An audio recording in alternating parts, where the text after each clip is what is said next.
Hola, buenos días.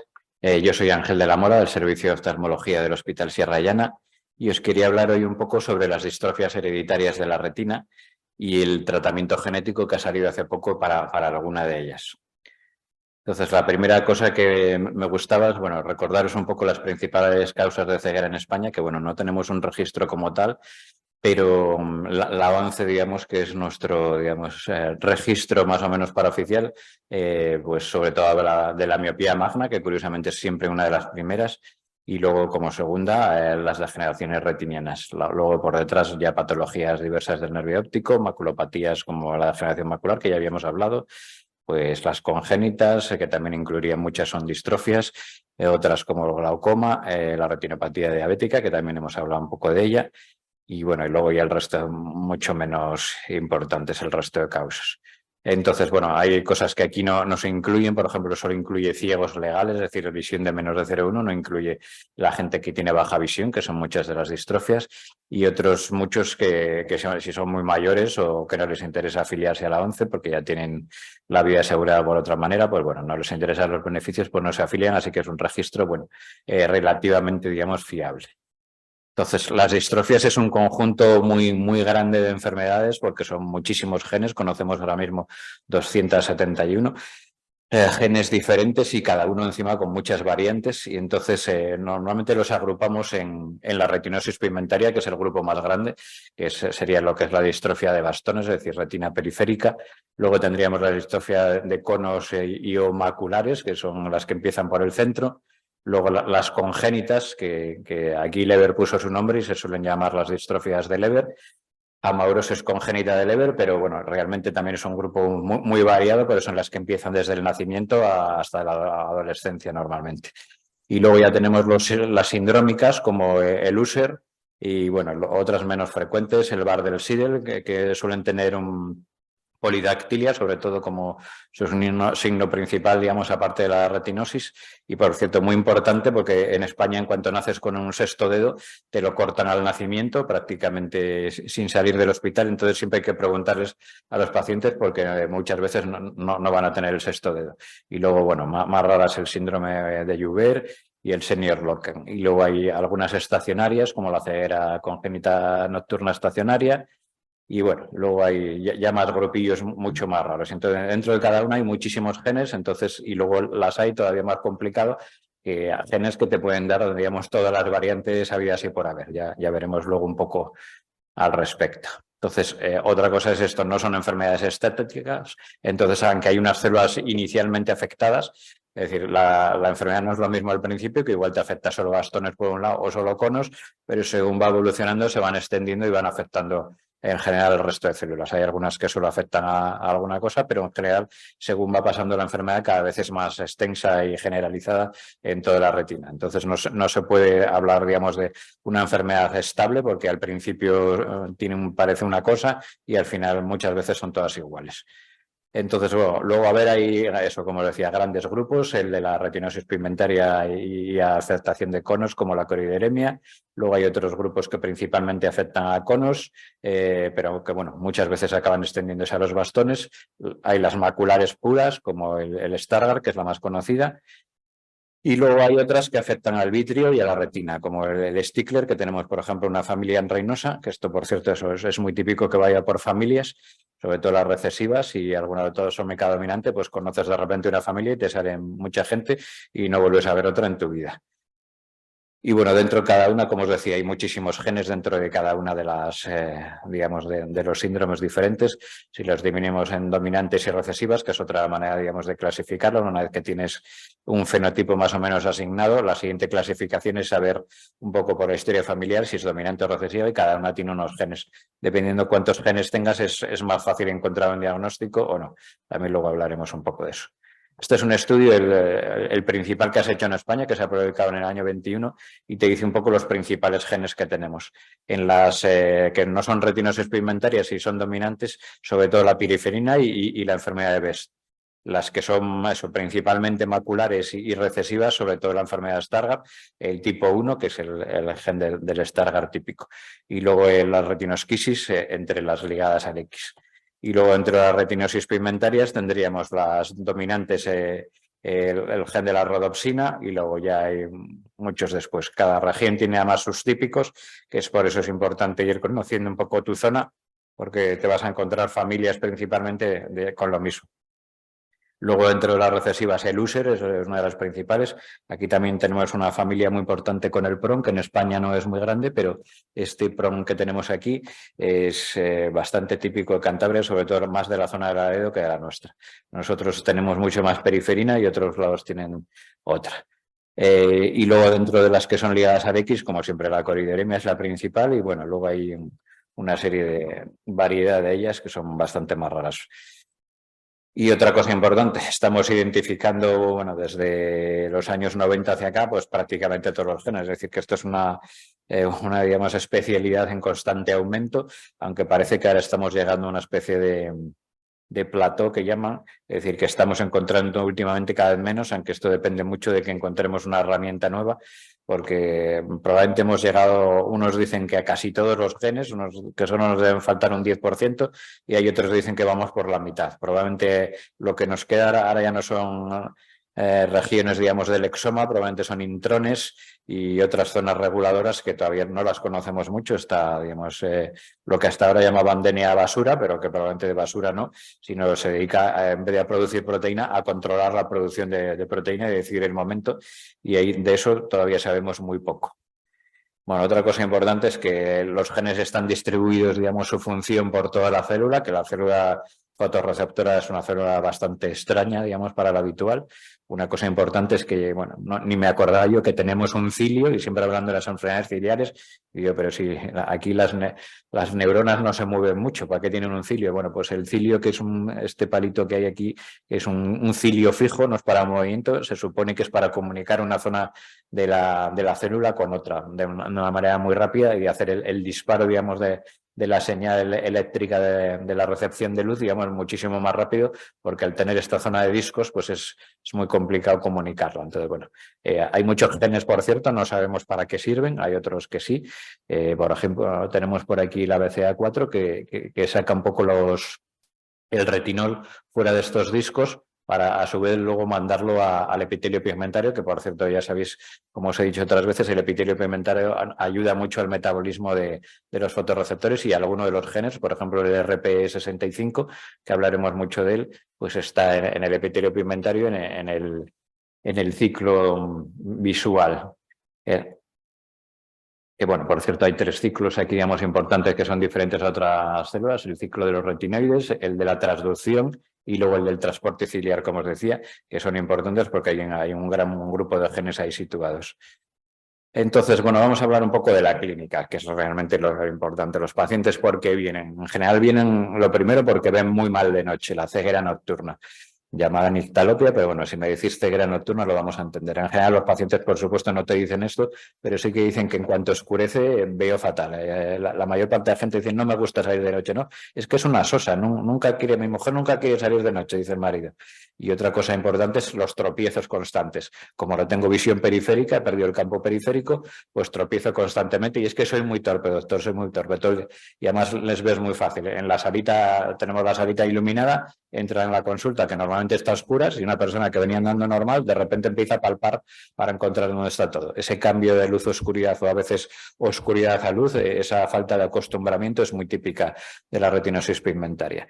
En general, bueno, eso, un poco fotofobia, deslumbramiento, una mezcla de las dos cosas, y en general las que tienen evolución lenta son dominantes, las rápidas son las mucho más rápidas, a veces desde el nacimiento las recesivas, y las ligadas al X son mucho más rápidas. Y otra regla un poco así de dedillo es que cuanto más precoz, más grave va a ser, y es peor el pronóstico.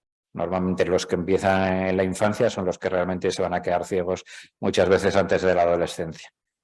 Y luego en fases tardías, como os decía, primero empieza afectando la periferia, pero muchos al final se acaban acercando al centro, a la mácula, que se atrofia, y entonces tenemos ya alteración de visión de colores, como las maculares, fotopsias, deslumbramientos y abolición del campo central, que es mucho más grave. ¿Y qué es lo que vemos nosotros? Bueno, inicialmente muchas veces no se ve nada, porque la retina empieza a coger un color grisáceo, pero claro, eso es una cosa progresiva, lenta. Aquí lo que necesitamos ver, que casi siempre nos da el diagnóstico, son las espículas pigmentarias. Eso ya nos da el diagnóstico muchas veces de la enfermedad. En cuanto aparece eso, ya se nos encendió la bombilla y es mucho más fácil. Luego, mucho más inespecífico, pero cuando ya hay una atrofia importante, la palidez papilar y el estrechamiento vascular, sobre todo arterial. Y otra cosa muy importante de todas estas enfermedades es la simetría. Es muy raro que haya enfermedades hereditarias que sean muy asimétricas, aunque algunos nos lo encontramos, pero bueno, eso ya es una cosa muy, muy rara. Normalmente la simetría siempre te tiene que llamar la atención. Esto es la imagen típica que os acordaréis todos. Normalmente las llaman las espículas óseas porque son muy parecidas a las del hueso, pero bueno, oscuras, y la retina, como veis por aquí, toda una retina grisácea. Pero claro, este es un caso ya muy avanzado que este es fácil de diagnosticar. El problema es diagnosticarles antes de que tenga la primera espícula, es lo que es difícil. Y bueno, ya esto, aquí las arterias prácticamente están desaparecidas, solo se ve la vena. Y bueno, la palidez en este caso no es muy marcada, por eso es una cosa final. Si ya esperas a diagnosticarlo por eso, pues es normalmente muy tarde. Entonces tenemos una clínica que, por cierto, lo más importante es acordarnos de cuándo pedimos el campo visual, porque el campo visual, ya veremos ahora, es muy claro. La OCT, que ahora se la pedimos, eso sí, prácticamente a todo el mundo, la autofluorescencia que veremos, y luego ya un poco menos los potenciales. Los potenciales y el electroretinograma normalmente se afectan en las que son muy extensas, pero normalmente cuando empiezan focal y al principio, pues no se afectan nada. Entonces nos pasamos años diciendo no tienes nada, porque no sale nada en ningún test, y luego, bueno, pues finalmente ahí es también súper importante hacer la historia familiar y la simetría. Una vez que ves una enfermedad simétrica, pues bueno, siempre hay que pensar en una enfermedad hereditaria. Y esto es el estadio final. Aquí ya, claro, aquí ya es mucho más fácil diagnosticar. Esta es una foto con autofluorescencia que siempre nos deja ver un poco mucho más claramente el epitelio pigmentario, y solo queda epitelio pigmentario aquí en el centro. Entonces, claro, el campo está prácticamente abolido, menos en los 10 grados centrales, que esto es lo que marca la ceguera. Cuando se afectan los 10 grados centrales es otro de los diagnósticos, otro de los criterios de ceguera en España. Es la visión menos de 0,1 en los dos ojos o el campo visual reducido al menos del 10%. Y aquí vemos la única zona de aquí, esta lentejita de acá, que es donde quedan fotorreceptores. En el resto la capa de los fotorreceptores está abolida, se ha desaparecido totalmente. Entonces, bueno, cuando llegamos a estos niveles, desde luego es más fácil de diagnosticar. Lo que ahora veremos que es importante cada vez más diagnosticar pronto. Y la enfermedad Stargardt, que sería, digamos, el otro tipo, digamos, de enfermedad, esto al revés, digamos. Aquí se afecta, digamos, la visión macular, es decir, la visión central. Aquí tiene unos cuantos genes, en Cantabria sí que tenemos unos cuantos del Stargardt tipo 1, el ABCA4, que antes era ABCAR, por cierto, es otra cosa muy típica aquí de los genes, encima que son difíciles de aprenderse uno en los nombres, y luego encima te los cambian de nombres cada 4 o 5 años. Y otro que hemos encontrado hace poco, una familia, entonces ya una familia moderadamente extensa, sí, porque en 2 o 3 años ya tenemos 4 miembros, entonces vamos encontrando gente más rápida. Entonces lo típico en las recesivas es empezar muy pronto, los hay desde niños, primera, segunda década, aunque muchos ya cuando los diagnosticamos tienen 30, 40 años, lo que pasa que están eso, pues normalmente a los 30, 40 años están todos ciegos. Entonces, esta es autosómica recesiva, como decíamos, pero en cambio el L4, este es mucho más tardío. Este es un gen que sí que sabemos lo que hace desde hace poco, que hace la elongación de los ácidos grasos, sobre todo ácidos grasos de cadena larga, pues los hace todavía mucho más larga, que eso es necesario para producir los pigmentos visuales. Entonces, en principio es difícil diagnosticar porque estas tienen muy poca afectación central, y entonces a veces se nos mezclan. Muchos dicen este es un simulador porque no tiene nada, los potenciales ni el electroretinograma dan nada porque la zona de retina afectada es muy pequeña. Entonces, si tenemos mucha suerte, ahora veremos, aparecen unas lesiones llamadas en cola de pez o flex, que es lo que se llamó en principio fundus flavimaculatus, es decir, con manchas amarillas. Entonces, lo que tenemos en general es una pérdida de visión muy importante central, sobre todo para lo que ves en el fondo y del campo central, alteración de visión de colores, que suele ser una cosa también muy clara para las enfermedades maculares, aunque bueno, también lo hay en muchas neurológicas, y luego sobre todo también la fotofobia, la luz o que me ponga la luz lo pasan fatal. Entonces, esta es la fase, digamos, inicial, que normalmente aquí es dificilísimo que alguien la detecte. En esta se ha detectado porque tenía las manchas estas amarillas en cola de pez, porque son un poco alargaditas. y a veces lo que se suele ver es ese muy leve granulado macular, pero bueno, hasta que se te enciende la bombilla y dices, ay, bueno, pues puede ser esto, pues cuesta un poco y los pacientes igual han rebotado por 3 o 4 oftalmólogos antes de llegar a un diagnóstico, por eso, y muchos eso, clasificados de simuladores, del lo tuyo os cuento. Entonces, eso también es muy duro, digamos, cuando uno encima se está quedando ciego, que encima te dicen que es cuento, pues bueno, esa fase es dura, pero es un poco difícil al principio si no ves nada, pues encontrar la causa. Y luego ya, claro, por supuesto, mucho más fácil, estas ya son fotos nuestras cuando la cosa está avanzada, pero no es, este tiene muchas menos manchas de cola de pez y claro, ya es un caso que ha empezado a aparecer la zona de atrofia. Esto ya es un caso mucho más claro, lo que pasa que, bueno, ya os digo, las imágenes nunca son diagnósticas del gen, porque hay muchos que te pueden dar lo mismo, pero bueno, sabiendo las imágenes, la historia familiar, más la edad de aparición, bueno, ya puedes ir acercándote un poco al diagnóstico fenotípico y saber un poco qué es. Y esto es como acaban casi todas las distrofias maculares, en una atrofia central muy parecida a la de malla atrófica, que por cierto en los casos de 50-60 años, como me preguntó aquí alguien cuando hablé de la de MAE, en esos casos siempre hay que pensar en el componente genético, porque realmente a los 50-60 años encontrarse con esto pues no es muy típico la de MAE, es una cosa muy avanzada. Entonces este es un caso muy bonito que lo he encontrado yo hace poco, hace un par de años. Una chica que tenía esos 48 años al diagnóstico y le vi esto y bueno, lo primero que pensé, bueno, pues tan simétrico. Oye, ¿y en tu familia no hay nadie que tenga algo de pérdida de visión, alguien ciego, alguien con alteración macular? Ay, sí, a mi madre me han dicho que tiene una DMAE. Y digo, bueno, pues el próximo día que vengas a la consulta me traes a tu madre. Entonces, bueno, me trajo a su madre y luego, ay, me dice la madre, en este caso abuela, digamos, de este caso, que tenía esta atrofia ya total del centro, me dice, bueno, y además a un nieto mío le están viendo, no lo sabía yo, a un nieto mío le estáis viendo vosotros también. Pues claro, busco aquí las fotos y entonces tenemos de una familia al chico de 20 años.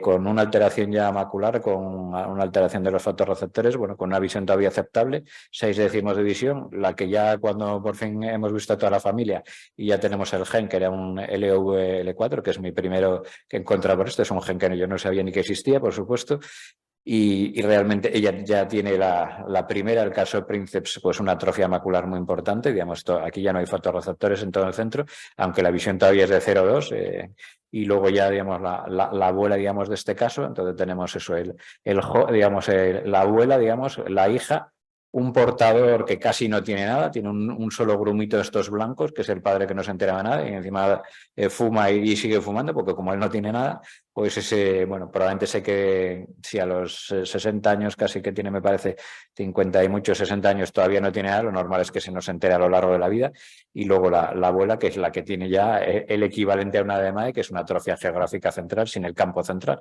Este es el campo típico de una alteración, digamos, de esta central. Entonces, la gran diferencia es que en el Stargardt esto igual lo puedes tener a los 20 o 30 años y en este otro gen que es dominante, pues lo tienes mucho más tarde. Y luego tenemos ya casos intermedios en la periferina, que es un monstruo de molécula y que en Cantabria tenemos muchísimo. Tenemos una de las principales familias del mundo porque hemos localizado ya a 50 personas y además se ha encontrado, tirando del árbol genealógico, uno de los familiares, que es el presidente de la Asociación aquí de Retina de Cantabria, ha encontrado el caso Princeps del que descienden todos de los de Cantabria. Alguien del año 1700 aquí en el Valle de Uña, en Silión. Entonces han ido y todos son descendientes de esa persona. Entonces se supone que ella fue la primera que tuvo la afectación en el gen. Y este es un poco, bueno, este es un caso un poco mixto. Normalmente la mayor parte hacen una degeneración macular parecida al Stargardt, también un poco tardía porque es dominante, pero en este, por ejemplo, ha hecho una de conos y bastones. Veis que la retina grisácea se va mucho más lejos de lo que es el área macular. Entonces, miramos, este es un gen curioso porque no se sabe muy bien lo que hace, pero está en la membrana de esos discos que tiene el fotorreceptor. Y dependiendo aquí hay un mapa muy curioso, dependiendo de qué aminoácido esté cambiado, digamos, en la molécula, te puede dar desde una retinosis pigmentosa o pigmentaria típica a una distrofia macular, a una de conos y o bastones y, bueno, hasta una atrofia coroidea. Es decir, que te puede dar mucha variedad y eso que no sabemos exactamente qué hace, digamos, esta proteína en la membrana, pero está ahí en la membrana y cuando desaparece se desorganizan totalmente los discos, entonces desaparece la función y luego las células van muriendo. Y luego esta que es un poco diferente, la corideremia, que también tengo un caso ahora mismo muy bonito, como digo, de ver, porque es un chico de 24 años y lo único, la imagen es muy bonita porque me lo mandaban como retinosis pigmentaria, pero claro, tiene una afectación para los 24 años muy macular. Entonces dije yo, esto no.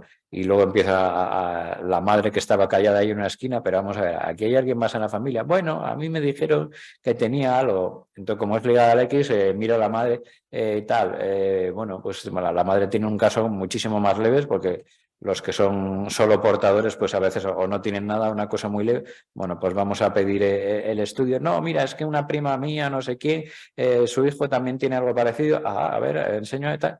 Bueno, pues vale, la coroideremia tenían por ahí. Bueno, pues aquí hay que preguntar mucho a la familia, porque otra de las cosas que nos daremos cuenta es que las enfermedades hereditarias se callan en las familias, vamos, de una manera horrible y nadie se lo quiere contar al otro, que yo tengo esto porque parece que soy culpable de haberlo pasado a la familia. No, luego van preguntando y resulta que lo tienen 27 en la familia y se lo tenían todos callado y nadie se lo había dicho. No, no, este no quiere salir de casa de noche nunca, pero es un tío muy raro, pero no sabíamos por qué. Y bueno, pues no, sabemos el por qué. Entonces, bueno, un poco la secuencia diagnóstica es, por supuesto, partimos de la clínica y una buena historia familiar. Ahí hacemos un diagnóstico fenotípico, esto es, bueno, pues parece una retinosis pigmentaria, parece dominante, parece recesiva, parece tal, y ahí ya nos pensamos en pedir el estudio genético molecular. Entonces, antes ya empieza del estudio, por eso he hecho aquí una doble flecha, empieza el consejo genético. Hay que decirles qué podemos encontrar y bueno, ahora vamos a hablar un poco de esas cosas que no podemos encontrar, porque a veces nos encontramos cosas que no querríamos, como que es una enfermedad sindrómica y que afecta a muchas más cosas, o nos encontramos otro gen positivo o cualquier otra cosa. Bueno, como este actor famoso ahora que le han encontrado que tiene un gen de posibilidad de tener Alzheimer. Pues bueno, esas cosas hablaremos ahora un poco del consejo genético. Primero, a ver, genética molecular, ¿qué prueba pido? Realmente, normalmente hay una cosa que se llaman paneles, que te incluye todos los genes, digamos, más o menos todos los genes conocidos. De retina que hay conocidos entre 271 y con sus variantes pues hasta 350. Hay laboratorios que tienen los 350, hay otros laboratorios que tienen los 221 más frecuentes. Bueno, eso hay que ver qué nos pueden dar.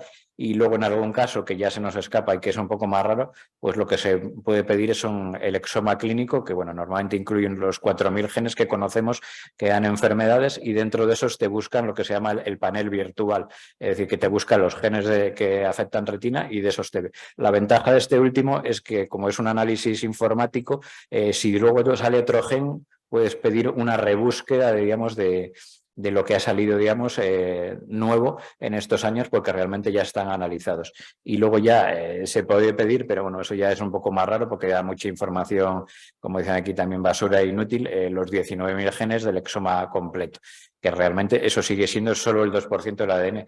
El resto es lo que llamamos hasta ahora ADN basura, que no debe ser tan basura, pero que no sabemos realmente para qué sirve, pues se supone son intrones, genes controladores, que ahora hablaremos un poco.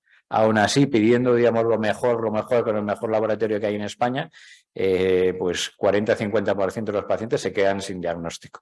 Y luego de los que encima tenemos diagnóstico, un 10 o 20% tiene un solo de los alelos, son recesivas con un solo alelo mutado. Entonces se supone que en el otro hay algún defectillo que no conocemos y entonces se produce la enfermedad o a veces una combinación de dos genes dañados, es decir, que no sabemos muy bien por qué, pero solo hay uno de los dos alelos dañado. Otras cosas por las que se piensa que no conocemos, bueno, es genes que todavía no han sido identificados, aunque aquí se divide los genetistas en unos que te dicen no, debe haber por lo menos 500 de retina y hay otros que te dicen que no, que ya deben estar casi todos. Luego hay variantes de significado incierto, que ahora hablaremos un poco qué significa. Hay regiones no codificantes del genoma que todavía no sabemos para qué sirven, los intrones, elementos reguladores y luego la epigenética, que está últimamente muy de moda. Entonces, aún así, lo que hay que saber, otra cosa que hay que comentar a los pacientes, es que el diagnóstico genético, si da positivo, nos confirma el diagnóstico, pero si no da positivo, no descarta totalmente la enfermedad, por eso, porque hay muchos genes todavía eso por conocer. Entonces, siempre recomiendan a los 5 o 10 años, si estás seguro de lo que tienes, repetir, porque igual han salido más genes o hemos mejorado mucho las herramientas. Bueno, aquí un poco eso, de todas las pruebas que podemos pedir y lo último es el genoma completo, que ahora está muy llamada, pídeselo, pero bueno, esto es una cosa de investigación que de momento es muy cara y que realmente nos da mucha información, pero que no sabemos para qué, porque ya te digo, falta por conocer. Probablemente cuando se hagan muchos estudios poblacionales, pues se encontrarán ahí muchos más defectos, pero bueno, que de momento no es que sirva para tanto, ¿de acuerdo?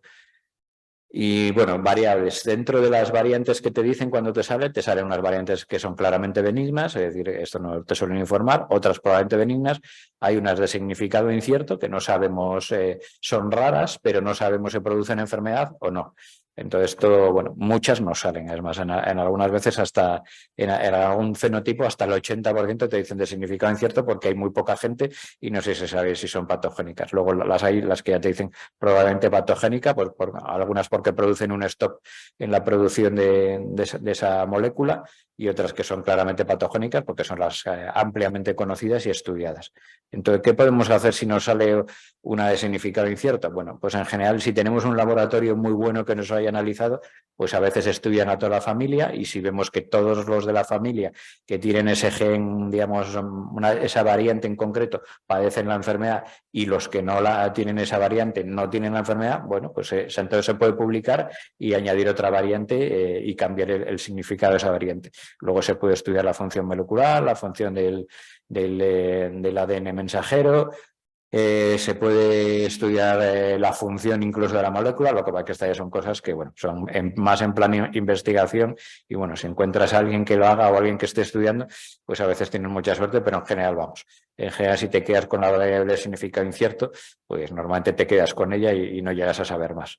Entonces, una vez que tenemos nuestro diagnóstico, si no lo hay, el diagnóstico molecular, bueno, siempre hay que reevaluar. Oye, realmente podía ser otra cosa, aunque a mí siempre me gusta, digamos, al revés. Yo pido, digamos, la genética molecular cuando estoy casi seguro de que es una cosa, digamos, genética. Y no al revés. Entonces, bueno, si realmente nos ha salido positivo, tenemos que seguir con el consejo genético, que ahora hablaremos un poco más. Y luego, si hay tratamiento, o hay, muy importante, ver si hay estudios clínicos de alguien que esté haciendo un estudio clínico, comentárselo al paciente y ver si se puede apuntar, porque ahora hay muchísimos estudios en Europa, no tanto en España, pero sí en Europa hay muchísimos. Y para eso es fundamental, otra cosa muy importante, que luego hablaremos un poco, hay un registro español de enfermedades raras y si es posible convencer al paciente que se apunte además hay asociaciones de pacientes como esta que os he dicho que realmente hacen muchísimo por el paciente.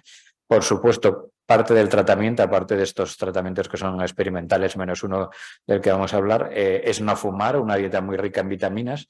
Prótesis visuales, alguna vez os presenté alguna, pero han desaparecido del mercado por problemas, eran ultra carísimas y dieron problemas y han dejado ahí a los que se las habían puesto colgados por el mundo. Luego ya hay filtros, a veces hay gente que le va mejor con un filtro amarillo, otros mejor con un filtro oscuro, a los que tienen mucha molestia con la luz. Los complementos alimenticios, es decir, vitaminas, en el Stargardt están totalmente prohibidos porque como se acumula los digamos, restos de vitamina A, si le das más vitamina A se acumula más, entonces es tóxico, entonces hay que tener mucho cuidadito, hay mucha moda de aquí todo, degeneración macular, las vitaminas, no, pues al Stargardt no se puede poner. Otra cosa muy importante para los pacientes es, desde luego, pues el informe para minusvalía, la incapacidad laboral, si la tienen. Me encuentran muchísimos conductores de camión, uno de tren, es decir que, bueno, esto es una cosa muy seria. No puedes conducir con una pérdida de visión periférica, desde luego profesionalmente no. Hay que tener mucho cuidadito. El carnet de conducir también, pero bueno, ahí se me resisten mucho. Otra cosa súper importante es, vamos a ver, quedarse ciego o tener baja visión no es el fin del mundo, es una cosa muy dura, cuanto más mayor seas más duro, curiosamente los niños se adaptan maravillosamente, pero la gente mayor se adapta, pero una vez muchos que se adaptan con una visión de 0,1, 0,2, muchos dicen, no, si ahora puedo volver a trabajar porque estoy adaptado, leo, hago todo, manejo el ordenador, están haciendo reuniones constantemente por todas partes, se van al otro lado del mundo y yo, bueno, pues a mí a veces me dejan asustado con todo lo que hacen siendo con muy baja visión o siendo ciegos. Y otra cosa importante, si es una enfermedad sindrómica, pues mandarle a otros médicos. El consejo genético que realmente, bueno, pues sobre todo es contestar a todas las preguntas que te va a hacer el paciente. Pues hablar del diagnóstico, el pronóstico, el tratamiento, si lo hay, bueno, muy bien entender la enfermedad como este paciente. No es lo mismo ser portador de la enfermedad que tener la enfermedad, que son enfermedades, vamos, muchos genes te dan un riesgo muy grande, pero no quiere decir seguro que lo tengas y la evolución es totalmente variable. Por ejemplo, En la periferina, alguno me he encontrado con 60, 70 años que de repente se lo digo y se está asustado porque él ve perfectamente, con visión de 6 décimos, 7 décimos, ha vivido toda su vida perfectamente, se ha jubilado y hace una vida prácticamente normal. Entonces, tampoco hay que asustarse tantísimo, los hay al revés, los hay que en la infancia ya están prácticamente ciegos, pero bueno, es una enfermedad tan variable y muchas son muy variables que tampoco sabemos por qué, que no se puede uno echar las manos a la cabeza el primer día. Luego hay, bueno, sobre todo la descendencia, te dicen muchísimas cosas de la descendencia, saber un poco los riesgos y sobre todo la adaptación a la enfermedad es súper importante. La adaptación a la ceguera y, bueno, y en general a todas las minusvalías es muy importante. Siempre hay cosas que se pueden hacer. Ellos que preguntan qué es lo que tengo, eso explicar muy bien la enfermedad, que si tiene cura, tratamiento, y cuando le dices que en general tampoco hay mucho, pues que se está investigando, pues bueno, ellos normalmente al final saben mucho más de qué se está investigando para su gen de lo que voy a saber yo. Voy a perder la visión, me voy a quedar ciego, mis hijos, eso, la herencia no se lo voy a pasar a mis hijos, si no, esas cosas, luego buscar ayuda, ¿dónde? Saber dónde. El trabajo, qué resto visual me va a quedar, bueno, todo eso es importante. Bueno, esto por supuesto está todo en la ley, bueno, vamos, hay una ley para ello, vamos a acelerar un poquito. Y el ojo, vamos a empezar un poco ya con el tratamiento. El ojo es un órgano perfecto para la terapia genética, porque primero porque está aislado del resto del organismo, es inmunoprivilegiado, aun por mucho que le metas cosas, pues es difícil que haga reacciones inmunes y que afecte el resto del organismo. Es un órgano doble, lo cual es maravilloso para los ensayos y muy accesible para explorar y poder seguir, ¿de acuerdo? Por supuesto, hay que ir inconvenientes, son muchísimos genes los que tenemos y otra cosa es si es un síndrome de estos, que el user, por ejemplo, que da hipoacusia, pues solo voy a tratar el ojo, bueno, pues es otra cosa complicada pensar si solo trato el ojo, el oído se va a seguir jorobando, bueno, hay que pensárselo bien. Otra cosa importante es eso, que muchos no sabemos el diagnóstico molecular, no tenemos. Y otra cosa importante es lo que llamamos el periodo de ventana. Si las células han muerto, pues ya tratamiento genético pues es absurdo, no hay porque ya no hay células que tratar. Entonces es otra cosa importante. Si los fotorreceptores o el epitelio pigmentario han desaparecido, no hay recuperación con un tratamiento genético. Necesitaríamos algo tipo trasplante. Y luego, bueno, ya un poco hablando de generalidades del tratamiento, vectores. Vectores es lo que me va a llevar esa partícula de ADN, ARN o lo que vayamos a meter en la célula adentro de la célula. Normalmente los que más se usan son virus. También he visto alguno con nanopartículas y el resto normalmente se utilizan en cultivos celulares, pero no en vivo. Bueno, los virus, por ejemplo, lo importante de los virus es que unos tienen más capacidad de carga, tienen un tamaño mayor para llevar más ADN o RN que otros. El herpes virus se supone que tiene una carga enorme y los adenoasociados tienen una carga muy chiquitita y luego hay cosas intermedias. Entonces, ¿qué ventajas tienen unos e inconvenientes? Por ejemplo, se utilizó inicialmente mucho retrovirus, pero curiosamente tienen la manía de insertar los genes en el ADN y daba mucha mutagénesis, es decir, al principio hubo mucho cáncer, leucemias y tumores sólidos, entonces, bueno, muchos de esos se dejaron de utilizar. Lo que hemos ido aprendiendo, como digo, es a base de tortas. Y ahora mismo los que más se utilizan, que son los que menos inconvenientes tienen, son los adenosociados, que hay muchísimos de ellos, incluso muchos modificados genéticamente para que todavía tengan más tropismo. En ojos se utiliza mucho el AV2, pero también alguno he visto con el AV5. Y luego ya hay eso, pues unos para hígado, riñón, no sé cuál. Para músculo hay gran variedad. Entonces, normalmente, ¿qué es lo que se hace? ¿Qué tácticas se utilizan? Cuando es recesiva y como no hay un gen funcional, lo que se hace es un gen de reemplazo, es decir, meter un nuevo gen arreglado. Y eso se llama en inglés gene augmentation. Cuando son genes muy grandes y no me entran en estos virus que tenemos, ¿qué hago? Pues partirlo en dos y meter dos virus con dos cargas diferentes para que se unan dentro de la célula y seguir funcionando. Y también otras tácticas es lo que se llama microgenes, es decir, ir quitando todos esos segmentos, intrones que hay entre medias o partes repetidas, digamos, de gen, lo quito y lo dejo convertir en un microgen. Entonces, bueno, eso también se está utilizando para el CEP290, que da mucha retinosis pigmentaria y amaurosis congénita. Y bueno, en las dominantes es un poco diferente, porque en general aquí que hay, a veces es que no hay cantidad suficiente de molécula adecuada, otras veces es que compite con la adecuada y la gana, y otras veces es como en el Stargardt, que se supone que lo que crea es una molécula tóxica o acumulación de moléculas tóxicas. Entonces, si lo que no hay es suficiente cantidad, lo que se añade es más cantidad. Si lo que es citotóxica, lo que se está haciendo de táctica es cargarte o la mutada, o mucho más fácil es cargarte las dos copias, digamos, del gen y luego añadir tú una adecuada, ¿de acuerdo? Que ahí es un poco más difícil cargarte solo la selectiva. Y otra cosa que se está utilizando son los oligonucleótidos, es decir, moléculas pequeñitas antisentido, es decir, producen un corte, digamos, en una zona que me está fastidiando. A veces es un cacho de la molécula que no servía para casi nada, pero que me está fastidiando y, digamos, la destruyo y o añado la nueva o sencillamente a veces funciona solo quitando la que está estropeada. Y bueno, por supuesto habréis oído hablar del CRISPR-Cas, que ha salido, digamos, bueno, desde hace 10 años y ahora bueno, está facilitando muchísimo la edición genética ex vivo, digamos, en cultivos celulares, en laboratorio, pero se está ya mejorando muchísimo, digamos, la precisión, porque sobre todo lo que tiene es un leve problema de precisión de dónde hace el corte, digamos, y dónde corrige el corte, que hasta ahora tenía un problema de precisión, pero está mejorando muchísimo y se cree, bueno, ya están incluso saliendo los primeros genéticos, pero bueno, lo que hay que ver es el problema que tiene de lo que se llama off-target. El potencial off-target es de que me hace el mismo efecto igual en otro sitio que yo no quería. Y claro, si eso es un oncogen y de repente pues me lo anula o me lo promueve, me hace en un promotor del cáncer, pues lo hacemos gordo. Entonces, realmente como tratamiento in vivo todavía le queda digamos, un poquito, pero está facilitando muchísimo el crear herramientas genéticas en laboratorio y yo creo que va a producir un boom de tratamientos genéticos en cualquier momento.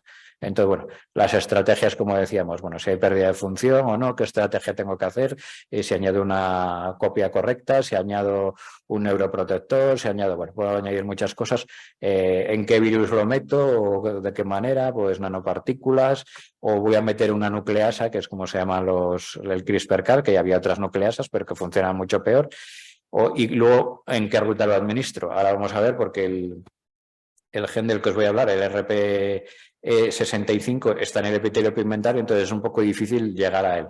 Entonces, bueno, vamos a ver un poco primero de la historia. Ha habido una fase en la que nos hemos dedicado a conocer el ADN y ha habido otra fase que a partir de lo del año 89 que se empezó a editar un poco salvajemente y sin conocer el ADN, pero claro, aquí hay casos de leucemia, casos de inmunosupresión severa, es decir, unas cuantas muertes durante 10 años, pues bueno, se paró muchísimo, digamos, la investigación por eso, porque hubo muchos casos de cáncer. Y luego empezaron a salir tratamientos que en general también al principio han sido para el cáncer, editar, digamos, como tratamiento para el cáncer. Y luego ya en el 2012 salió el que se llamó en su día el tratamiento del €1.000.000, porque costaba €1.000.000, que fue el primero aprobado en Europa. El Glivera, pero luego estuvo 3 años funcionando y era tan carísimo que se dejó de vender y la empresa quebró y bueno, la compró otra y desapareció en el mercado. Y luego ya en el 2017, el primero que aprobó la FDA para un tratamiento para una enfermedad genética, que fue el Luxturna, que es el que os voy a hablar. Bueno, el Luxturna es el enorme comercial. Empezaréis por aquí a ver tratamientos genéticos, estos nombres rarísimos, pero RETI es de que vamos a tratar la retina, Gene, vamos de que vamos a hacer un tratamiento genético para la retina, Parvo es un parvovirus y VEC, que el vector es un vector viral que no se reproduce, ¿de acuerdo? Entonces, luego le añaden algo por delante para que sea un poco diferente.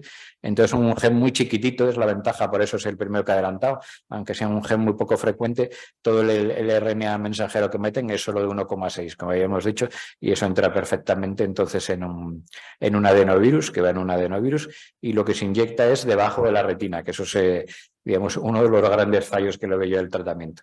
Y la ventaja que tiene también muy importante es que cuando entra, digamos, llega al núcleo, pero en vez de integrarse con el resto del ADN, se queda como una especie de plásmido que se llama episoma, que es otra cosa que yo antes de este tratamiento no sabía ni que existiese.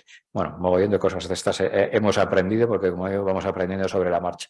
Y esto también, otra cosa importante que se lleva casi 30 años, va a hacer ya, de que se está investigando sobre este gen desde que se conoció. Luego, por supuesto, una cosa muy importante es encontrar un modelo animal, normalmente lo que se llama el avatar, que por cierto los de periferina ya han conseguido su ratón avatar y eso es un paso muy importante, pero bueno, que nos hagamos idea que el desarrollo de estos medicamentos es larguísimo porque todavía no conocemos demasiadas cosas y se está empezando, digamos, un poco. Entonces vamos a hablar de este tratamiento que ha salido. El gen RPE65 codifica pues su misma proteína que está en el epitelio pigmentario y interviene en el ciclo visual de esto de que se pasa el retinol a cisretinal y todo esto pues interviene, digamos, en este paso y cuando no funciona, digamos, pues hay un stop aquí, no se produce, se acumula y se muere el epitelio pigmentario. Entonces la progresión de la enfermedad normalmente empieza por los bastones, pero muy rápidamente lleva a los conos y como normalmente empieza en niños, pues vamos a la ceguera. Realmente yo siempre me decía, ¿por qué este gen? Si es un gen rarísimo. Solo es el de la amaurosis congénita de Leber, es decir, de las cegueras congénitas, solo es el 2,4% y de las retinosis pigmentarias, pues nada, el 0,8%. En Cantabria, por cierto, no hemos encontrado todavía ninguno. Entonces es una cosa muy rara. 1 de cada 200.000, pues bueno, no nos toca. Entonces la de inicio, eso sí, hay que estar muy atentos porque la de inicio es la infancia. Entonces los niños es más difícil reconocer la de la visión, pérdida de visión nocturna. Cuando tenemos la mínima sospecha, el electroretinograma lo que suele salir es plano o reducido. Cuando son adultos jóvenes, bueno, ya podemos hacer más cosas. En los niños es muy importante el nistagmus. La aparición de nistagmus suele indicar muy mala visión, incapacidad de fijar, que eso ya a los 3 o 4 meses el bebé tiene que estar fijando, digamos, en su madre, por lo menos la cara, reconocer caras de conocida, su madre, y el seguir objetos. La otra cosa es la fotofobia, les molesta mucho la luz, y luego el reflejo oculodigital, se frotan mucho los ojos con el dedo para producirse, se creen estímulos de luz. Como no tienen ninguna visión, pues se producen de esa manera estímulos de luz. Entonces, esto es lo que llamamos un conjunto de enfermedades, que no es una sola. Leber se ha dedicado a poner a no sé cuántas enfermedades su nombre, y luego ya puede dar, si no, retinosis pigmentaria, pero muy precoz. Normalmente son o niños o adolescentes. Esta es un poco la imagen más o menos que suele dar la enfermedad en los que se dejan explorar, porque esta es una adolescente, es decir, un punteado grisáceo toda la periferia y lo que se ve, bueno, que aquí solo la zona esta central que está un poco más blanca es la que conserva, digamos, retina todavía funcional y en la OCT, bueno, en la OCT se ve poco, pero bueno, nos pasa como antes, solo hay una lentejilla aquí de los fotorreceptores justo debajo de la fobia que tienen todavía células, el resto está desaparecido, una retina mucho más fina de lo normal. Entonces, otra cosa muy importante, diagnósticos de selección, claro, el tratamiento solo se puede hacer si hay células viables, entonces esto es peor todavía, porque no es lo mismo que tienes que tener solo esta, digamos, mutación, que es muy rara, es que tienes que estar todavía en un periodo de retina viable, es decir, un grosor retiniano mayor de 100 micras en el polo posterior, un islote de campo visual residual y un área sin atrofia por lo menos de 3 diámetros de disco, es decir, lo que os enseñaba en esa foto, esa zona del polo posterior. Y luego la eficacia, son niños que ya normalmente casi no ven ninguna letra, entonces ha habido que buscar otras pruebas para medir la eficacia, sobre todo el test de luminancia múltiple y luego el campo visual. Ahora veremos un poco en qué consisten esas cosas. El test de luminancia múltiple es hacer un circuito ahí un poco complicado con diferentes niveles de luz. Normalmente el más exigente es el de noche, que es este que no se ve nada, uno intermedio, que es donde fallan estos niños monstruosamente, y luego ya uno con luz, que bueno, que alguno todavía lo puede hacer. Entonces esa es la manera principal de medir la eficacia. Y aquí os quería poner un vídeo, que a ver si tenemos suerte y funciona, porque esto de los vídeos en las presentaciones es un poco complicado. Pues aquí, no sé por qué, en esta versión no me sale el control del vídeo. Mira, aquí va. Estaba oculto. Ahí veis que con una microcánula del tamaño más o menos del de una vena retiniana, un pelín más, unas 200 micras de grosor. Veis ahí la indentación, no sé si se ve aquí. Está haciendo una pequeña ampollita, que es lo mismo que se ve aquí en la OCT, que para esto hay que tener OCT intraquirófano para poder ver dónde la estoy metiendo, porque esto es muy fino y transparente. Estoy creando aquí una macroampolla, que es donde está metiendo la molécula. No hace falta mucho que llegue a la fobia, porque normalmente se cree que se extiende, pero bueno, casi todos llegan más o menos hasta la fobia. Realmente lo que está creando es un desprendimiento de retina exudativo. Luego hay que mantenerlo muy importante para que no vaya nada al líquido del ojo, porque realmente es un virus y aunque los adenoasociados no tenemos defensas contra ellos, pues bueno, da su propia reacción inmune. Entonces, otra de los problemas que ha hecho, bueno, pues a veces hay inflamación, a veces hace una catarata, elevación de la presión, un desgarro retina, es decir, que bueno, como cualquier operación, que es una operación muy seria, que solo se puede hacer de momento en servicios de retina infantil, porque esta era una niña de 10 años, entonces, bueno, pues normalmente son servicios muy especiales donde se puede hacer. Y esta es la primera paciente que se hizo en España, que ya tenía una visión de 0,03 en un ojo y 0,04 en el otro, Cuando se le puso, pero se lo puso primero en un ojo y después en el otro, pasó de tener un nistagmos importante a una reducción muy importante en nistagmos y a tener una visión de 0,09, que bueno, sigue siendo por debajo del límite ceguera legal, pero esta niña pasó de leer en braille a leer en una letra 16p, que es este tamaño que os pongo yo aquí directamente, de andar con bastón blanco por la calle, a andar ella sola por la calle, que la madre la tiene asustada. Entonces, bueno, realmente cuanto antes detectemos al paciente y antes se trate, se supone que más visión residual van a tener los pacientes. Pero claro, esto es una cosa nueva y hasta ahora a los pacientes les damos una palmada a la espalda y no podemos hacer nada por ti. Entonces, bueno, a partir de ahora hay que cambiar un poco el chip, porque si detectamos alguno de estos y se trata precozmente, le puede salvar, digamos, no la vida, pero la vista para toda la vida. Y esto es un poco el campo de antes, es decir, tener un campo totalmente abolido a tener un campo, bueno, digamos, aceptable. Y este otro vídeo, que ahora que ya sabemos dónde andan los controles del vídeo, de cómo se manejaba un niño, bueno, este es un niño americano, cómo se maneja antes, que es esta imagen de este lado, de la izquierda, decir que va a tardar 3 años en hacer el circuito y nada, y cómo se maneja después del tratamiento. Pues después del tratamiento va como una persona normal, haciendo el circuito, saltando, y va a tardar nada en hacerlo, y el otro no hace más que tropezar y no lo va a acabar, vamos, no lo acaba en ningún momento. El otro ya ha acabado y este se puede tardar aquí media hora en recorrer el circuito y con mucha ayuda. Entonces eso es la prueba de ambulación con luminancia múltiple. Y esto es en lo que realmente el tratamiento ha demostrado su gran beneficio, de tener una persona eso que va tropezando con todo y que no ve absolutamente nada, digamos, a hacer el circuito. Y bueno, este solo es el principio de muchos que se están haciendo.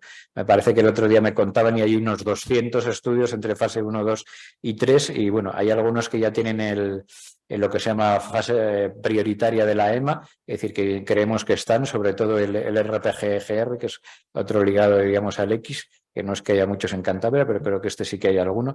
Entonces hay algunos que están en fase muy avanzada, porque este ya me están haciendo encuestas de si lo utilizaríamos, si nos merece la pena, porque claro, la gente espera, pum, me pongo la inyección y a la ya voy a ver, no. Realmente depende mucho del resto visual que tengan. Entonces es súper importante y es un poco la conclusión que quería hacer yo, que la terapia genética vamos a requerir un diagnóstico precoz, a lo cual no estamos acostumbrados, porque hasta ahora como no tenía tratamiento, pues bueno, pues mucha gente pasaba y mucha gente, no quiero hacérmelo, ¿para qué? Si no tiene tratamiento. Bueno, pues el problema es que en cuanto haya 1, 2, 3, 4, 5 genes tratables, pues va a ser mucho más importante y por eso yo quería un poco contároslo, porque esto es un cambio, bueno, por lo menos para mí es fundamental y en general, bueno, yo creo que va a empezar a haber tratamientos para muchas enfermedades genéticas. Otra cosa es que el protocolo de selección, la preparación, administración, de momento es una cosa muy compleja, pero bueno, ya se están preparando otros tratamientos para esto mismo y alguno probablemente pueda ser intravitrio. Entonces eso será mucho más asequible para mucha gente. Entonces, de momento es una unidad muy especializada de retina infantil, que son de momento 4 hospitales en España. Y lo más importante, necesitamos a los pacientes diagnosticados, localizados, tanto para la fase experimental, porque si nadie sabe qué genes tenemos en España, que tenemos eso, pues muchísima más periferia de lo que tienen. Solo hay unos grupos en Holanda y otro en Japón, y luego en Estados Unidos, que es donde figura la ciencia y donde se suele hacer la ciencia, no hay casi nada, entonces no se está investigando. Entonces ahora lo estamos moviendo aquí un poco, pero bueno, aquí mover la ciencia cuesta mucho. Entonces hay que tener registrado y localizado a los pacientes. Yo quería hacer aquí un registro, estoy un poco moviendo aquí las influencias para tener un registro de enfermedades raras dentro del servicio cántabro, para que el día que haya algo no tengamos que andar buscando los pacientes por aquí. Pero bueno, la otra cosa fundamental es cuando haces una historia y te encuentras una enfermedad rara, poner muy bien el diagnóstico para la codificación, el CIE-10, para que luego de esa manera puedes ir a las bases de datos y encontrar a los pacientes, ¿de acuerdo? Bueno, pues muchas gracias y si queríais preguntarme algo.